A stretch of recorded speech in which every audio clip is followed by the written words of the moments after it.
Olá, bom dia a todos.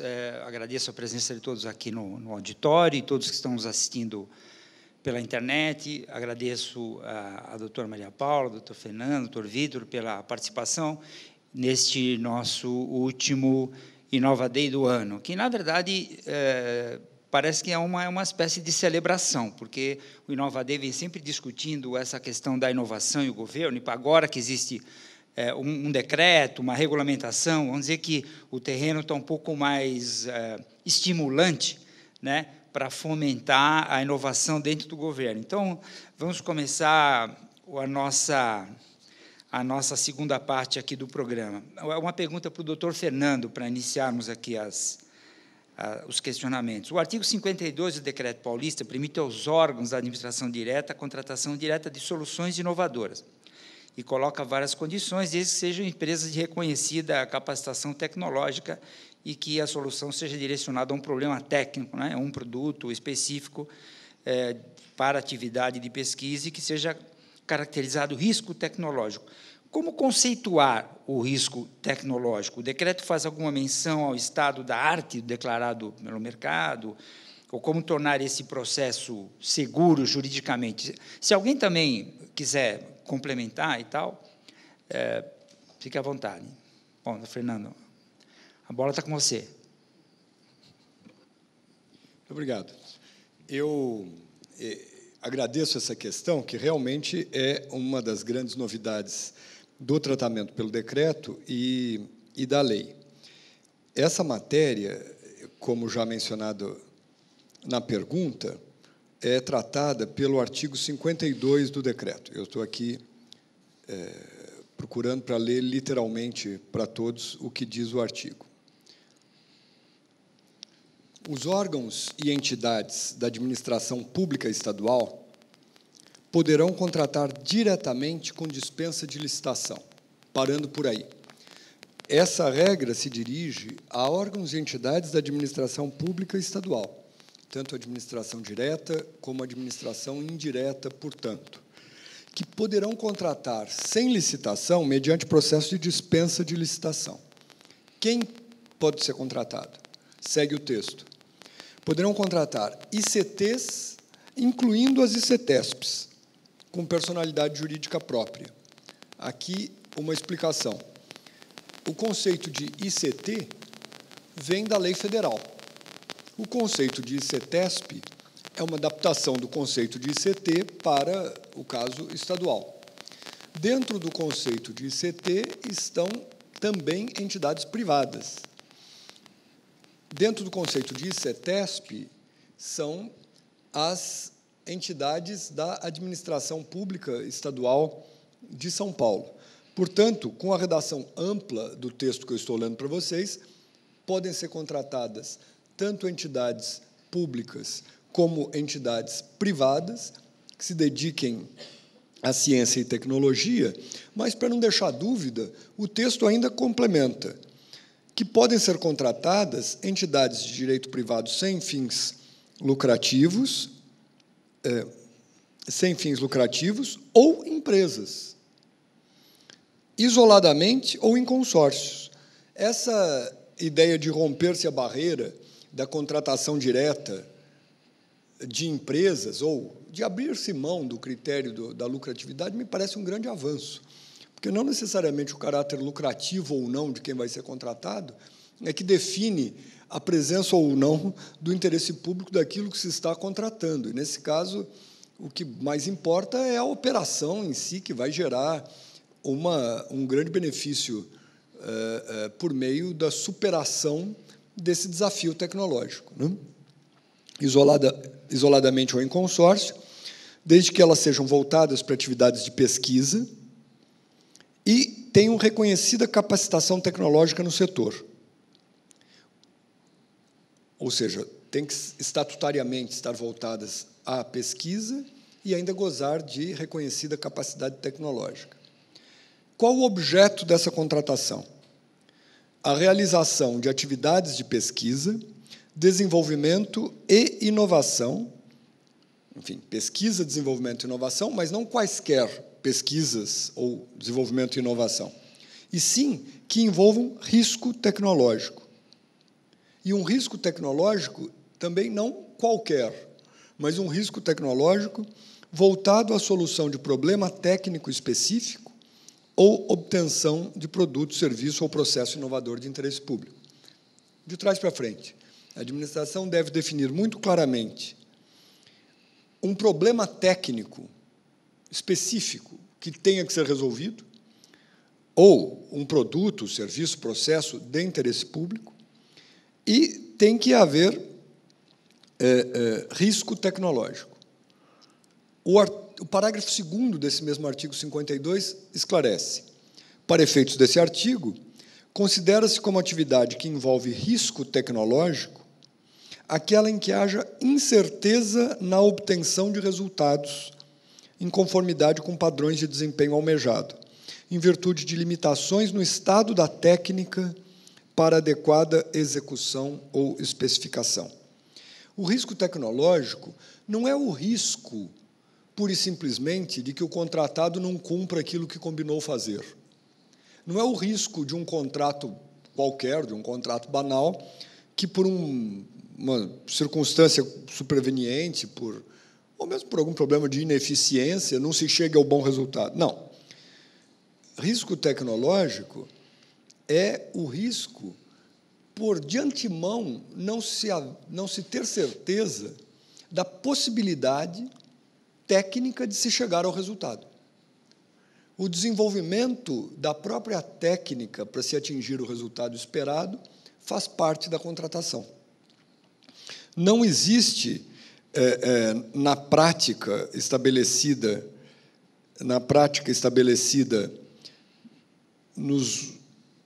no mercado, vamos dizer, no cotidiano, certeza de que se chegará ao resultado. Não por deficiências de quem é contratado, muito pelo contrário, mas pelo próprio objeto do que está sendo contratado. O parágrafo 4º complementa essa definição de risco tecnológico. Inclui-se ainda, dentre as atividades que envolvem risco tecnológico, o desenvolvimento de produtos ou serviços que requerem a oferta, operação continuada e efetiva adoção por usuários, havendo incerteza sobre o atingimento de padrões de desempenho almejado, tais como serviços desenvolvidos por meio de tecnologia de inteligência artificial, que demandam um ganho de massa crítica de informações captadas por meio do uso efetivo dos serviços por seu público-alvo. Quer dizer, existe, por força do decreto, incluído no conceito de risco tecnológico, não apenas a ideia do risco do produto, ou melhor, do risco de chegar-se ou não a um bom produto como resultado do contrato, mas o risco inerente à utilização desse produto uma vez adotado. Quer dizer, mesmo que se chegue à adoção de um produto tecnológico satisfatório, se se tratar de tecnologia que envolva inteligência artificial que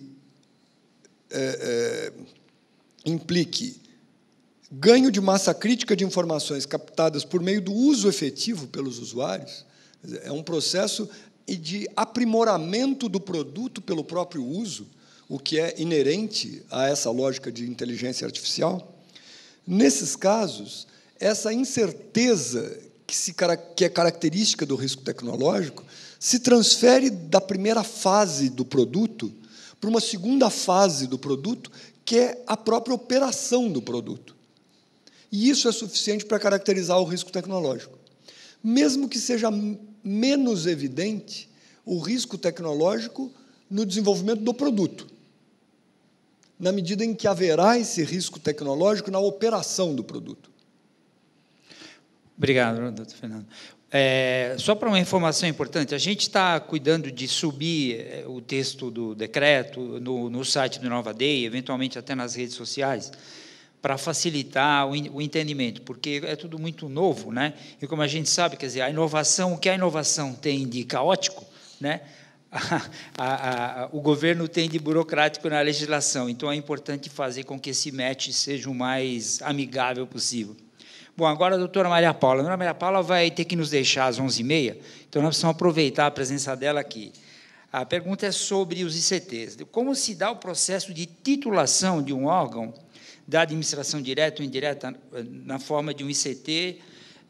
O decreto paulista e a lei federal mencionam que essas instituições devem ter declarado em sua missão a finalidade de pesquisa e desenvolvimento tecnológico. Aí a pergunta: empresas de tecnologia, como a Prodam, processamento de dados do município, ou a Prodesp, processamento de dados do Estado, podem ser consideradas como ICTs, ou o que elas precisariam, na verdade, incorporar nos seus estatutos, enfim, nas suas normas, para que elas sejam enquadradas como tal? Olha, a pergunta é muito interessante e eu vou trazer alguns elementos de contextualização que, no intervalo, me disseram, porque a pergunta nos deixa até um pouco perplexa, se a Prodam pode ser transformada em ICT. E as ICTs, elas são definidas, uma das coisas, eu acho que uma das qualidades da Lei de Inovação, essa lei de 2004, é que ela define quem é quem no processo de inovação. E um dos tópicos, um dos capítulos da lei é definir as ICTs e o seu papel. Ela nem faria muito sentido que a lei definisse o que é uma instituição de ciência e tecnologia. O que a lei faz é dizer, no processo de inovação, quem ela considera instituição de ciência e tecnologia e quais são as atribuições esperadas dessas instituições.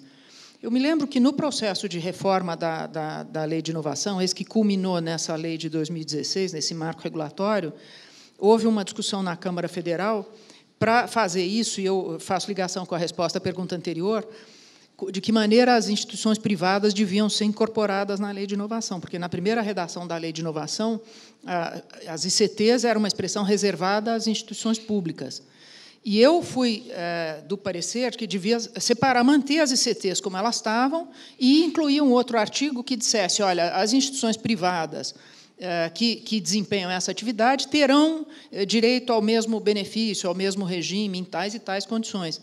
Porque eu acho que a lei não é só um texto de lei, a lei é toda uma prática de aplicação. Então, eu faria separado, e aí você estenderia, porque, para quem aplica, ficaria mais claro saber quando é que está sendo estendido. E uma resposta na mesma linha, eu acho que seria pertinente a essa pergunta, porque, veja, a pergunta, até sem aquela explicação, nos deixa um pouco atônitos. Transformar a Prodesp numa ICT, transformar a Prodam numa ICT, por que razão? Aí me explicou quem fez a pergunta que foi desenvolvida uma inovação que, como é na área de tecnologia de informação, ela está muito próxima da Prodesp. Então, para se beneficiar desse regime que a lei prevê, inclusive de contratação e tudo, a afinidade temática se daria com a Prodesp. Mas isso, na lógica da Lei de Inovação de 2004 e toda a regulamentação que se seguiu, não dá uma boa interpretação harmônica. Imagine se cada lugar que desenvolveu uma inovação tiver que transformar cada empresa pública, cada órgão, numa ICTesp, nós vamos desfigurar a lei, que era o temor que eu tinha quando eu dizia, melhor você tem uma boa configuração, estenda os regimes para aquilo que deu certo.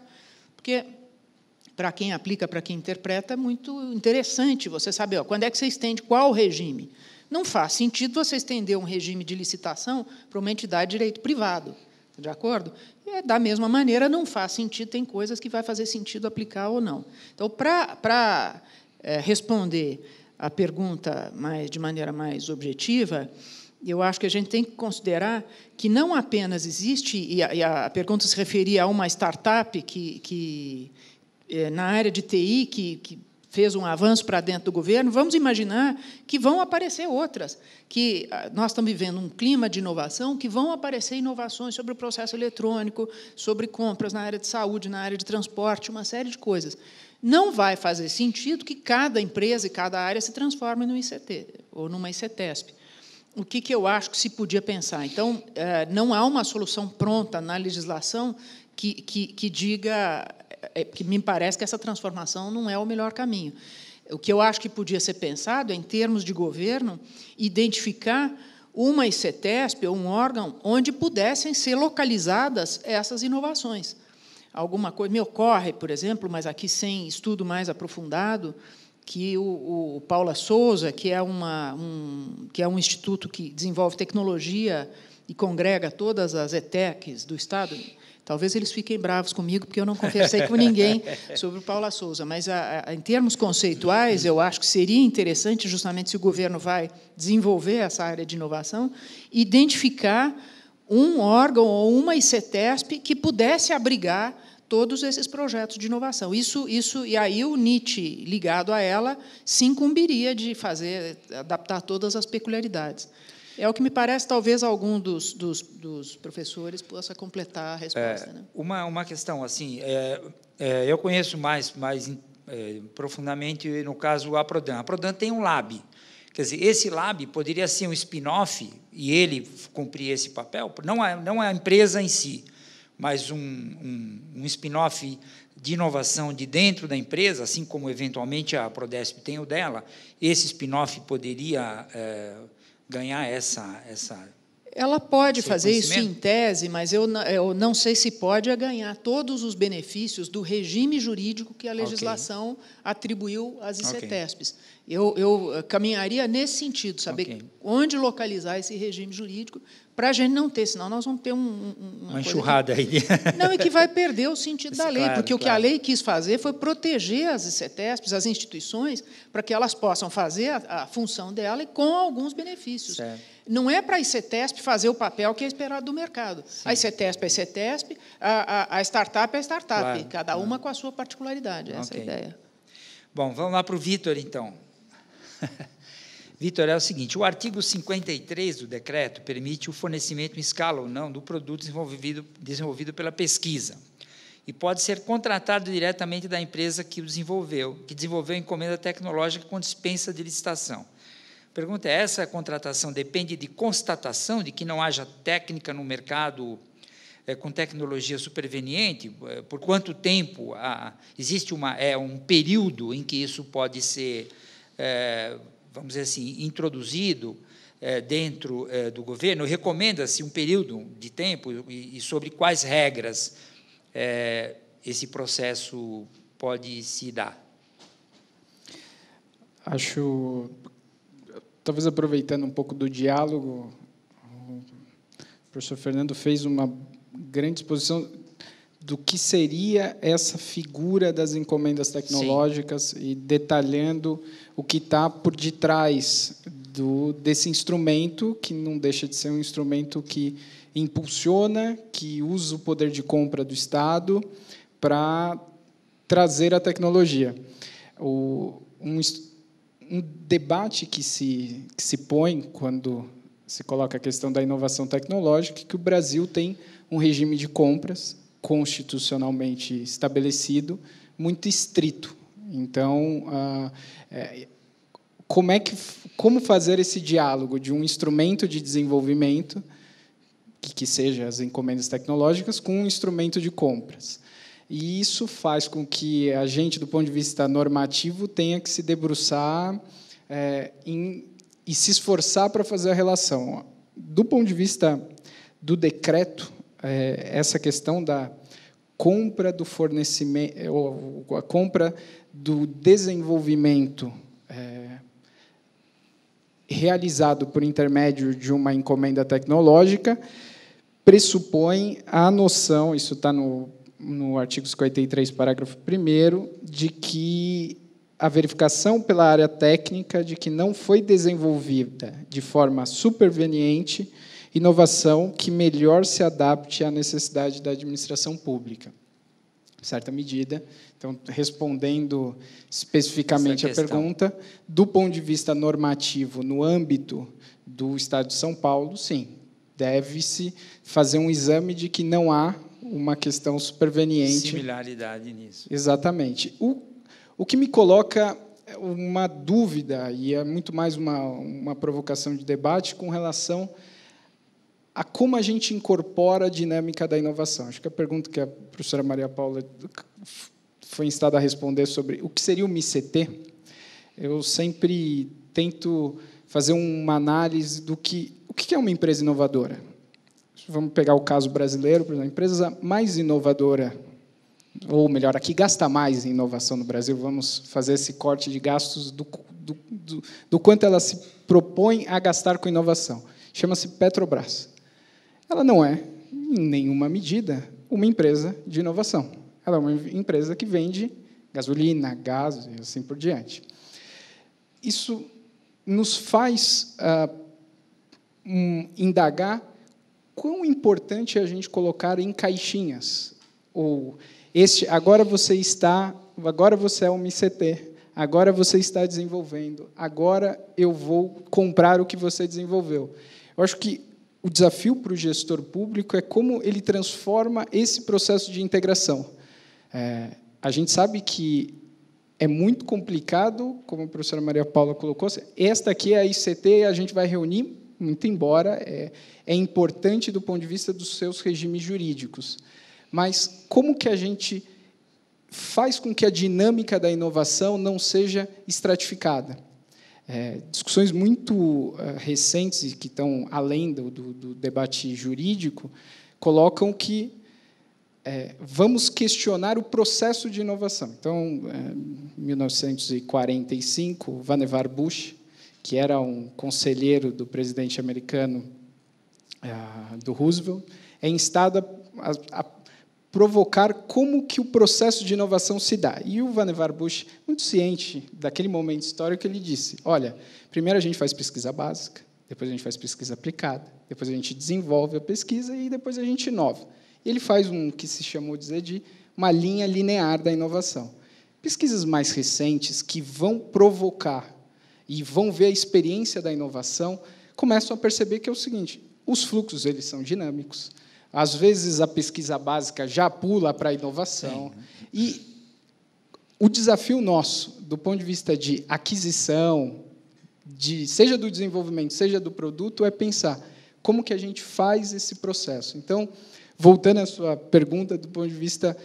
O decreto foi muito simples. Ele falou, tem que saber que não houve questão superveniente. Mas como que, nesse processo, a gente consegue pegar os bons atores, em regra, os bons atores do processo de inovação são aqueles que têm os problemas na agenda do dia deles.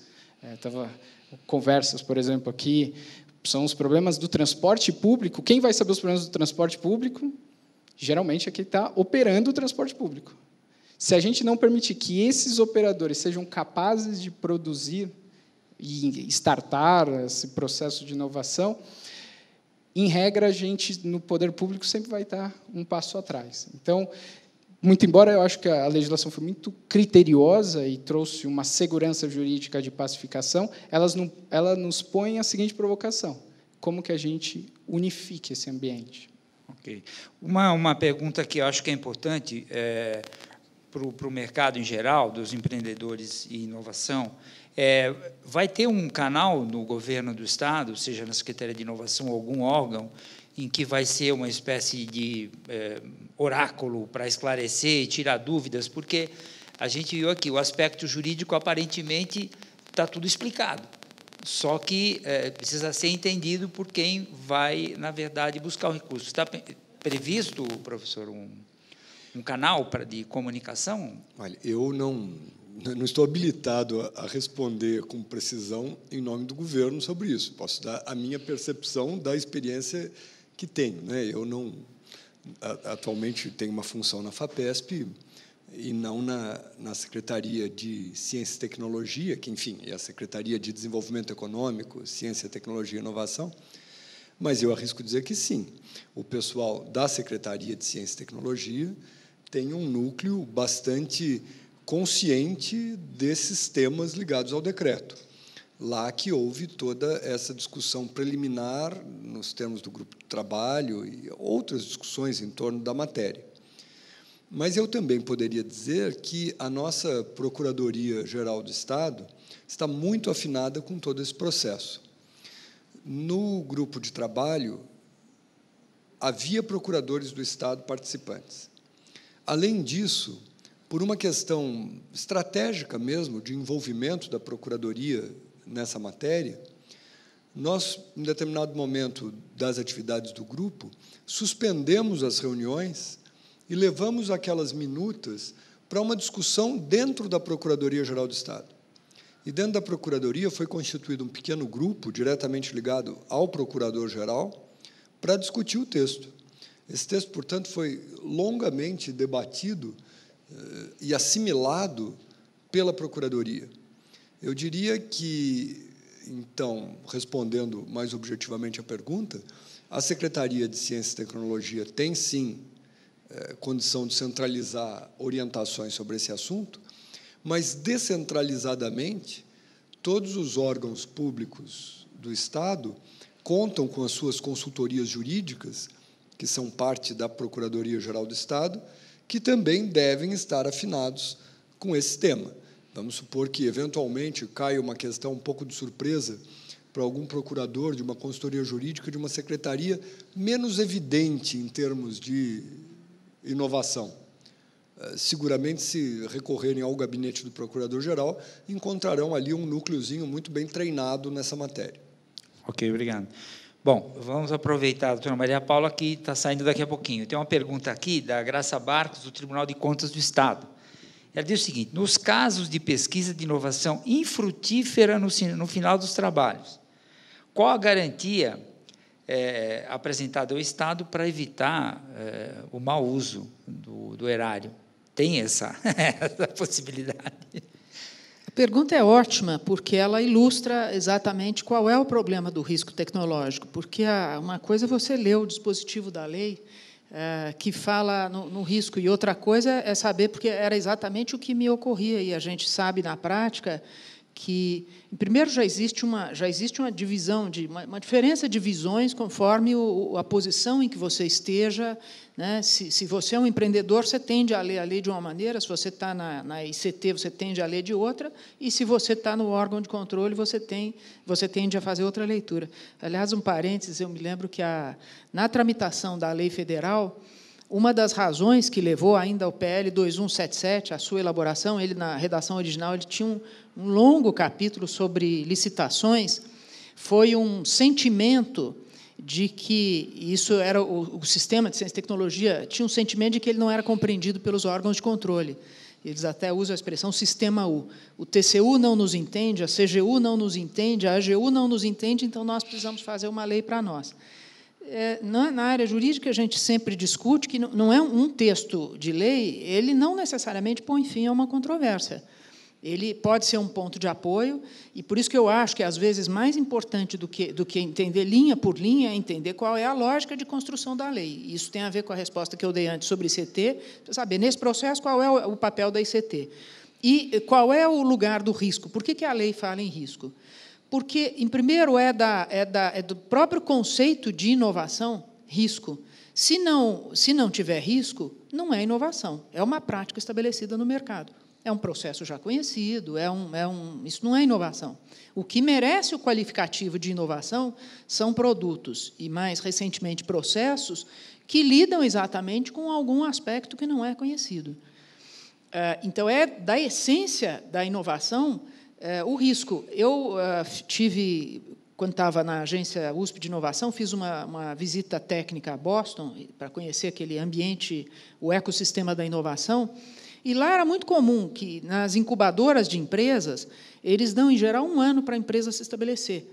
Se tem 1 ano, recebeu as condições, ela está numa incubadora, quer dizer, num espaço onde ela tem mentoria, tem alguém que orienta, suporte para resolver as questões burocráticas e tal. Se, no período de 1 ano, ela não conseguir ir aos seus clientes, vender o seu produto e convencer alguém a financiar, é melhor que ela feche.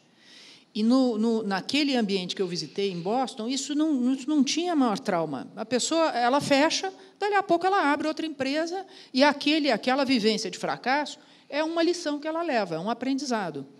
E nós estávamos um grupo de brasileiros, e eles diziam que tinha até uma procuradora, que é uma figura emblemática ali, já tinha vindo ao Brasil mais de uma vez, e ela fez um pouco de piada com os brasileiros. dizendo que nós não estamos preparados para lidar com o fracasso. Então, que a gente fica abrigando e querendo que a empresa se prolongue. Então, quando eu trabalhei na remodelação do CIETEC, essa era uma das coisas que se discutia. Quanto tempo uma empresa deve ficar abrigada numa incubadora de empresas? Por esse critério, nos Estados Unidos, 1 ano. Se não deu certo em 1 ano, fecha, porque o risco faz parte. E nós queremos prolongar. E isso tem conexão com a pergunta, porque a nossa tendência do empreendedor, de quem financia e dos órgãos de controle é achar que, se não deu certo, é culpa de alguém, você tem que responsabilizar, alguém tem que indenizar. E isso é uma contradição conceitual, porque e por isso é que eu dizia, eu acho que a gente tem que demonstrar qual era o risco e que o risco foi empreendido dentro de um certo parâmetro de responsabilidade. Quer dizer, eu lidei com o risco numa margem responsável. Ele tem que estar previsto nesse processo. Não, previsto, não sei se é a melhor palavra, mas eu não agi temerariamente. Okay. O risco é alguma coisa que é imponderável, mas eu não agi temerariamente. Eu agi com boa fé, eu fui leal, eu tomei as cautelas que podia tomar, mas pode dar errado. Isso aqui é da essência, porque é uma coisa inovadora e pode dar errado. Agora, isso tem um trabalho de comunicação que precisa ser feito com os órgãos de controle. Acho que os procuradores, agora está até marcado, as universidades vão a uma reunião técnica com o Tribunal de Contas, provavelmente no começo do ano que vem, para fazer essa conversa, esse entendimento, que é um entendimento de conceito. A gente não pode ficar esperando que a pessoa olhe o processo ali, a linha preto no branco, e entenda isso. Tem que entender que é um outro ambiente, é uma outra realidade, e que as instituições públicas estão se preparando, diferentemente do que elas faziam nos anos 50, 60, que só agiam se tivessem 100% de segurança. Então, para alguns tipos de projetos, de desafios, abertas a um risco, abertas a coisas que podem dar errado e que podem não gerar o resultado que era o ideal, né? E aí tem um investimento que é um investimento que pode, vamos dizer assim, ser perdido, mas, de qualquer maneira, exatamente, conscientemente. Né? Mas uma coisa interessante é que isso existe no ambiente privado também. Eu estava lendo o jornal há poucos dias que uma grande empresa em Israel é um lugar de ponta em inovação, foi quem criou o Waze, por exemplo. Forte. E várias coisas que deram certo. Mas uma empresa, eu não me lembro exatamente qual era o tema, mas é considerado um fracasso, deu errado. E aí tem até uma discussão sobre por que deu errado. Na leitura de jornal, se dizia que eles não conseguiram, eles tiveram investimento, foram até um ponto do desenvolvimento, e aqui, fazendo uma ligação com o que o Vitor falou, a inovação ela tem uma escala de graus, ela começa mais conceitual, e aí, até você ir para o mercado, até ela ser plenamente aplicável, tem estágios, ela que chama de amadurecimento da tecnologia. Quando ela está completamente madura, ela está totalmente absorvida pelo mercado. Mas, às vezes, esse processo de amadurecimento precisa de muito investimento. E cada etapa desse investimento é uma aposta. Ela pode dar errado porque alguma coisa foi mal concebida, mas ela pode dar errado porque ela não teve sucesso em vender aquela aposta para quem financie. Esse caso de Israel era isso. Pode ser que, se alguém tivesse disposto a bancar e pôr mais dinheiro, ele tivesse colhido os frutos. Mas não apareceu. O mercado avaliou e disse: não, aqui o risco está alto demais, insuportável, não vou pagar esse preço. Então, essa dimensão do risco é uma coisa que vai criar uma variável para todo o sistema jurídico e para todo o sistema de controle. Era ponderável? Era apreciável? Alguém se conduziu bem?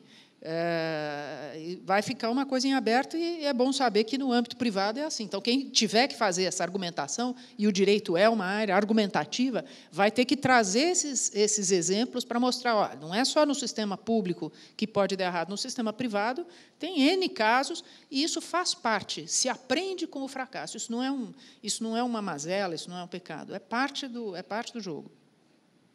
Do jogo. Parte desse jogo, né? Bom, vamos ver na plateia se tem alguém que tem alguma pergunta. Alguém? Não? A doutora Maria Paula já tinha avisado que a agenda dela estava meio apertada, então ela vai nos deixar. Queria só registrar e agradecer a presença dela, e lembrar, como a Michele já falou, que todo esse conteúdo vai estar em breve no site do InovaDay, vai ser possível rever o que ela falou, as respostas dela, e todas as perguntas que, eventualmente, eu não consegui responder, e já vou admitir aqui que não vou conseguir fazer todas as perguntas, serão encaminhadas para as pessoas, e cada um vai responder, e ninguém vai ficar sem o seu esclarecimento. Então, obrigado, doutora Maria Paula, e até a próxima.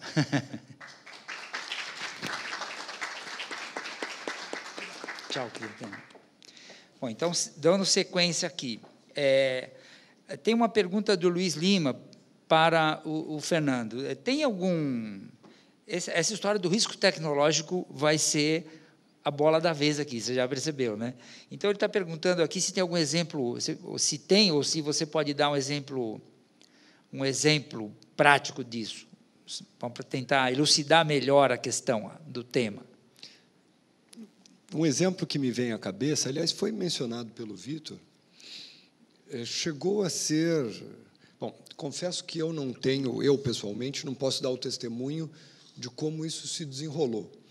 Eu acompanhei, um pouco por acaso, o começo da história, quando, no ano passado, o governo federal e aqui o governo do Estado de São Paulo iriam fazer uma contratação com repasse de recursos do Ministério da Saúde para o governo do Estado, Secretaria de Saúde, Instituto Butantan. Enfim, o Instituto Butantan não é uma pessoa jurídica, né, faz parte da pessoa jurídica do Estado de São Paulo, para desenvolvimento da vacina de dengue, né? Dengue, zika, chikungunya. Eu confesso para vocês que eu não sei se concretizou, mas vale como exemplo, ainda que hipotético. Desenvolvimento de vacina é a típica situação de um risco tecnológico. Desenvolvimento de vacina, né, para uma doença que ainda não tem a vacina. Conhece-se o processo de produção de uma vacina. Há outros N exemplos. Conhece-se a técnica que deve ser desenvolvida, mas não se sabe se aquela técnica ou aqueles processos conhecidos levarão ao resultado específico no caso da dengue. Então, vejam que a noção de risco, até me permito continuar as ideias da minha colega Maria Paula, a noção de risco não significa uma contratação de algo aleatório, sem critério, algo puramente um delírio da cabeça de quem está contratando, ou má fé da parte de quem está contratando. Vamos contratar, por exemplo, o desenvolvimento de uma técnica para anular a lei da gravidade no Estado de São Paulo. Parece que é algo que não envolve risco. Há uma certeza de que isso não fica em pé. Agora, vamos contratar um projeto para o desenvolvimento da vacina da dengue? Bom, a tecnologia existente é suficiente para uma mensuração de risco. O risco é mensurável. Existe técnica suficiente para indicar que é plausível aquela contratação. Isso que os órgãos de controle têm que saber enxergar. Pode ser que, num primeiro momento, todos os testes feitos para tal vacina resultem em que não é bom, aquele produto não é bom. A imunização é muito baixa, ou sequer a imunização. Foi tempo perdido? Não, não foi. É necessário passar por essa etapa até que se chegue na vacina. Bom, vamos dizer que, com muita sorte, na primeira tentativa se consegue. Muito bem, tanto melhor. Mas não é o normal. Acho que esse exemplo pode ser bem ilustrativo. Não, mas acho que iluminou um pouco mais o tema. Vitor, tem uma pergunta aqui do Edson Germano, que, na verdade, acho que, em parte, ela já foi respondida. Essa questão, por exemplo, de contratar um serviço que tem um similar, porque é raro você identificar que seja realmente uma inovação do zero e ela atenda a todos os pré-requisitos. Supondo que, dentro desse contexto, exija uma certa similaridade, né? Mas a solução X é a solução melhor. Ela pode ser contratada diretamente? Que tipo de certificação, que tipo de validação ela precisaria para poder, vamos dizer, gozar desse benefício de ter o privilégio de ser a solução adotada? Eu acho que, talvez para ter uma compreensão, inclusive tecnológica, é importante que essa questão vai se colocar, sobretudo, no controle do ato da compra. Ou talvez no momento da sua especificação por aquele que queira comprar. E eu diria ainda mais que há um contexto por debaixo dessa compra do fornecimento, que é o Estado, em alguma medida, já contribuiu para o desenvolvimento daquela solução. Se a gente não fizer essa discussão a partir desse ponto de partida, e aí, minha opinião muito particular, não estamos falando de uma contratação de tecnologia A ou tecnologia B, estamos falando de uma tecnologia A que foi desenvolvida com o apoio do Estado. E aí, em certa medida, no momento de fazer a contratação desse fornecimento direto, se coloca a pergunta: a tecnologia B talvez seja melhor, o que fazemos? Sim. Eu acredito que aí, por que eu digo que existe esse pano de fundo e esse pano de fundo é relevante? Em que medida o Estado pode se aproveitar daquele gasto que ele fez, a oportunidade do desenvolvimento, para avançar com a contratação da solução A? Muito embora, em alguma medida, a solução B possa ter um critério um pouco melhor de avaliação. Então, colocar o pano de fundo de que estamos diante de um ambiente de encomenda tecnológica e que aquela solução foi desenvolvida já com o apoio do Estado, me parece ser um vetor de orientação da análise. Em alguma medida, não dá para esquecer que, em certas situações, a diferença tecnológica pode ser realmente gritante. Sim. E aí, sim, não faz sentido você optar por uma solução que seja pior ou melhor, desculpa, uma solução que seja pior. Mas eu acho que essas questões, elas são aqueles dilemas que se põem de modo tópico, que, às vezes, na hora do dia a dia, elas são muito mais facilmente resolvidas do que a gente imagina. Sim. Porque é, quando muito, uma variação de alternativas. Vou te dar talvez um exemplo.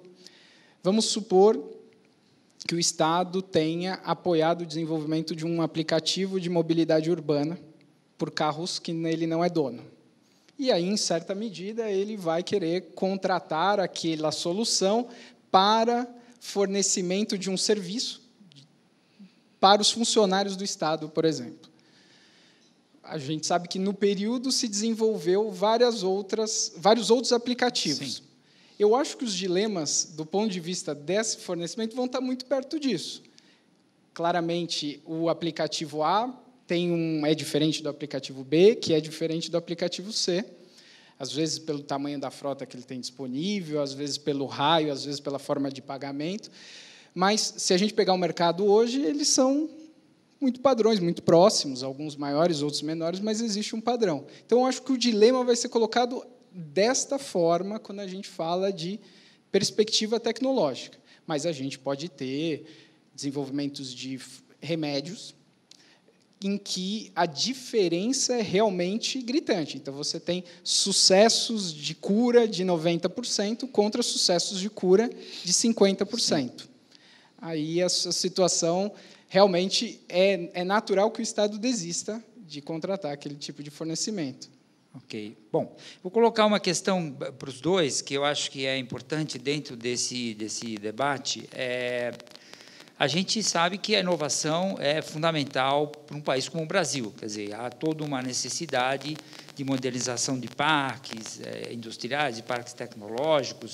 Isso é transversal para a educação e para as outras áreas. Você, na FINEP, lida num cenário federal, no cenário nacional. O Fernando, via FAPESP, num cenário São Paulo, que é o estado motor da economia brasileira. A pergunta é a seguinte: o que vocês acham que, a partir de agora, da legislação, de um novo momento, do decreto no Estado, o que precisa ser feito para que, efetivamente, a inovação ela ganhe a relevância e o significado, e seja realmente incorporada por diversos setores da atividade econômica que são fundamentais para o Brasil? O que vocês acham que precisa ser feito?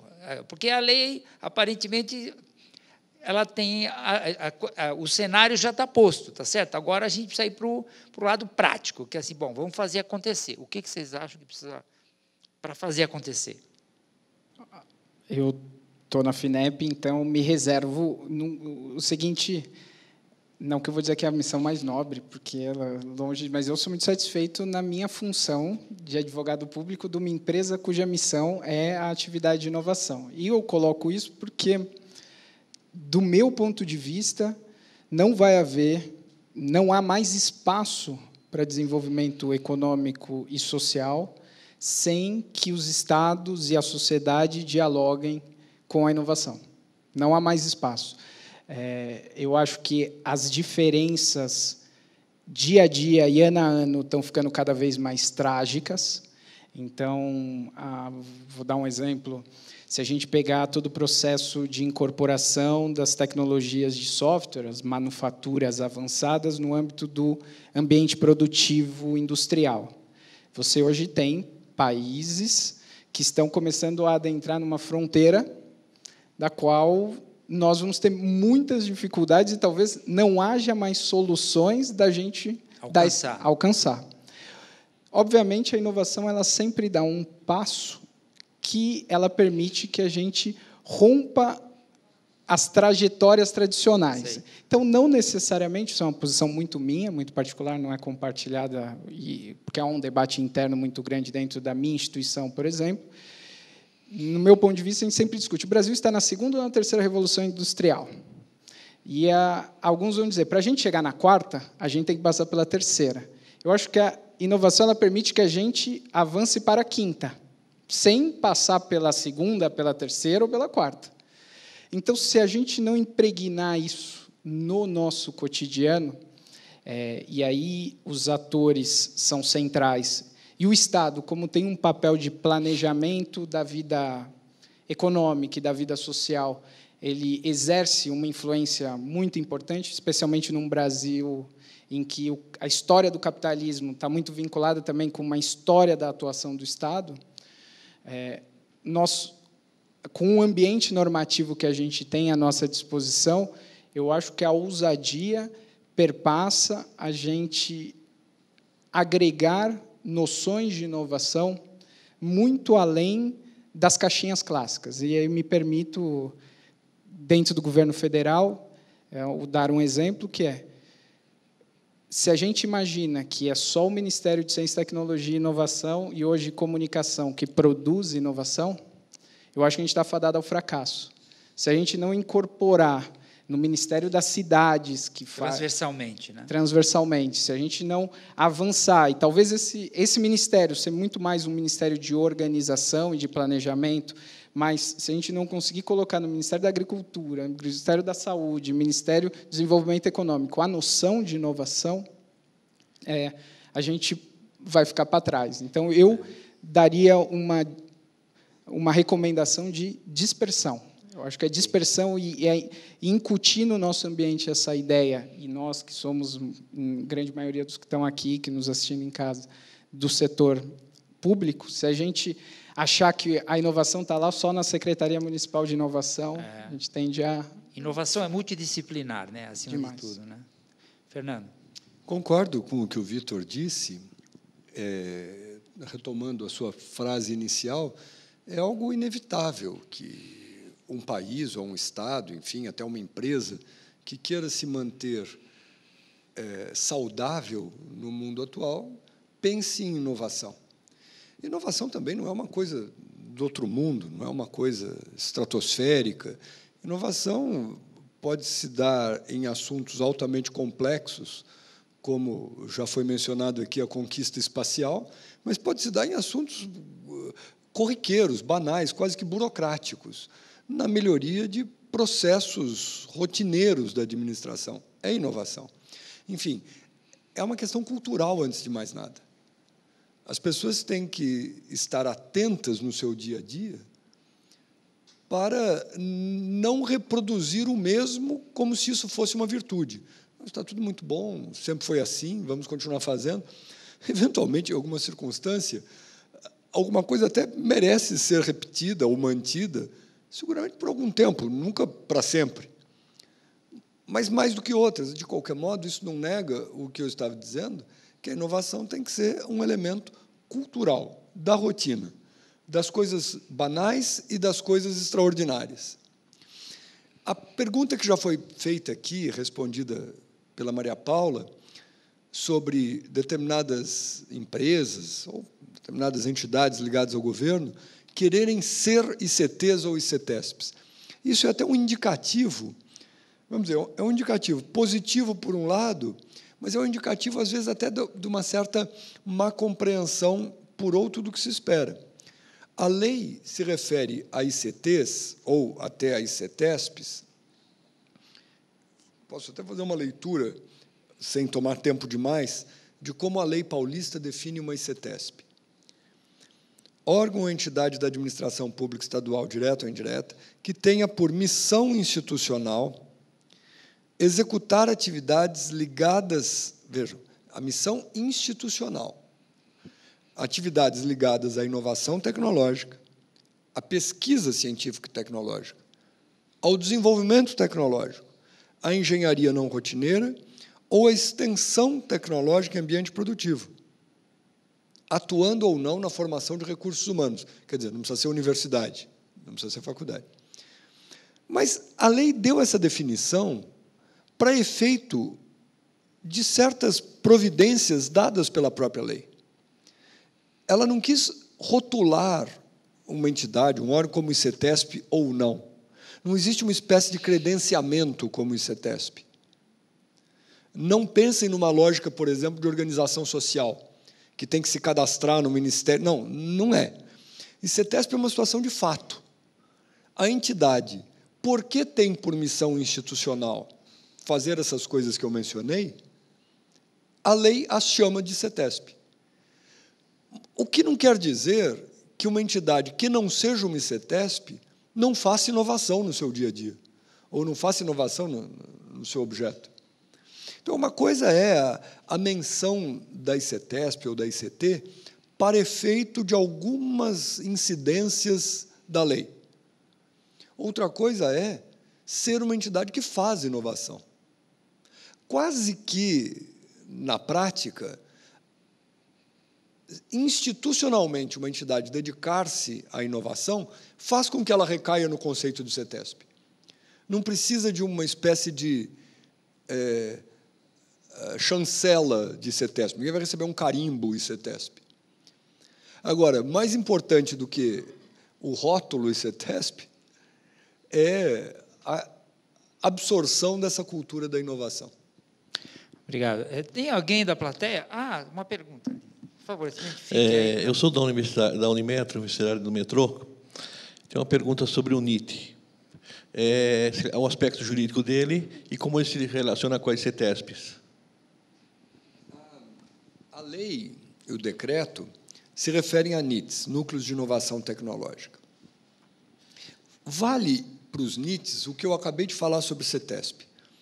Quando a lei mencionou NITs, na verdade, ela não quis criar uma estrutura específica que demande um modo próprio de criação.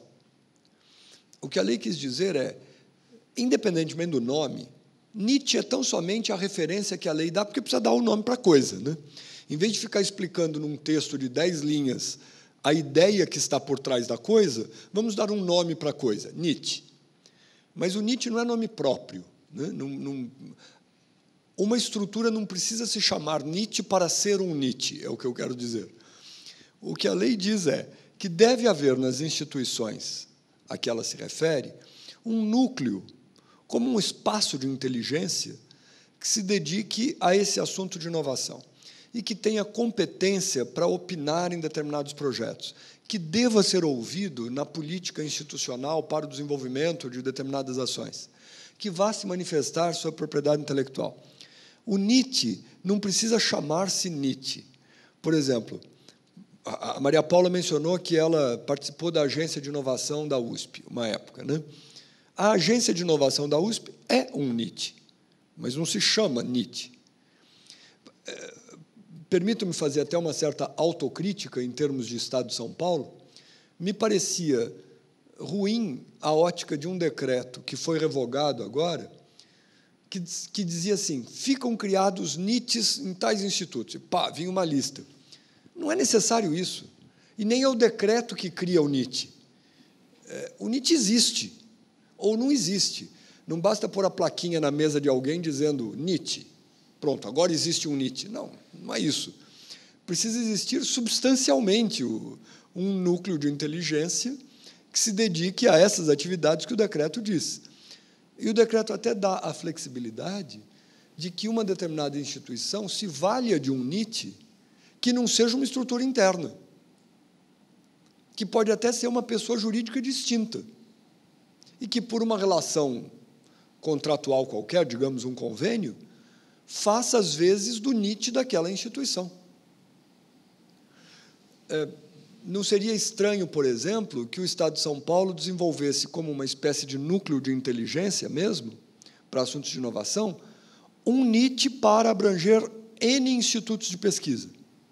Vamos supor que alguns institutos de pesquisa maiores, mais estruturados, tenham lá o seu próprio NIT. Instituto Butantan, IPT. Mas poderia haver um pool de institutos de pesquisa relacionando-se a um NIT. Enfim, há uma flexibilidade na configuração dessa coisa chamada NIT pelo decreto.